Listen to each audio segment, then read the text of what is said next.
ওয়ালাইকুম আসসালাম রহমতুল্লাহি ওয়া বারাকাতুহু। মাংসের চিন্তা ভাবনা করে এতে অসুবিধা নেই।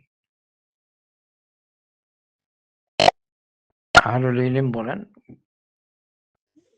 যে উট দিলে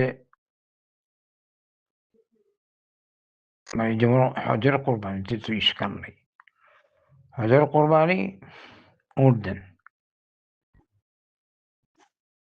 পারলে নইলে গরু, নাহলে ওই যে হাদিসে এসছে আল্লাহ রাসূল সাল্লাল্লাহু আলাইহি ওয়াসাল্লাম বলেছেন, জুম্মার দিন যে ব্যক্তি ১ম ঘন্টায় মসজিদে যাবে সে যেমন একটা উট কোরবানি দিল। ২য় ঘন্টায় গেলে তাহলে সে একটা গরু যেমন কোরবানি দিল। এরপরে যে গেছে যেমন একটা ছাগল। এটা তো প্রসিদ্ধ হাদিস। তাই যদি তার উদ্দেশ্য হয় এটা হয়, আপনি যেটা বলেছেন গরিব, আত্মীয়-স্বজন, নিজে সব মিলিয়ে দেন আলহামদুলিল্লাহ।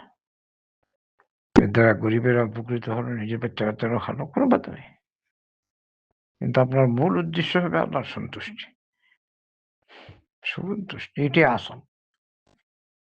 একটু লাহাম দেখানো গরু, আপনি নিয়ম মতো শরীয়তের বিধান অনুযায়ী কোরবানি দিলেন, আপনার একটা মকবুল।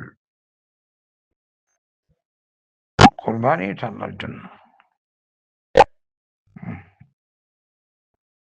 আর যদি মেনটেই থাকে না, সব নষ্ট।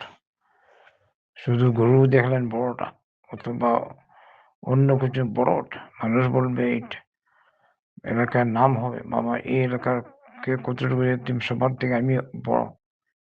এগুলো আল্লাহর উদ্দেশ্য হলো না, এগুলো নাম কামানোর জন্য। আল্লাহর উদ্দেশ্যে দেন। আর গরুর গোশত যদি বেশি হয় প্রতিবেশীদেরকে দিবেন, নিজেরা খাবেন, এতে কোনো অসুবিধা নেই। বারাকাল্লাহু ফিক।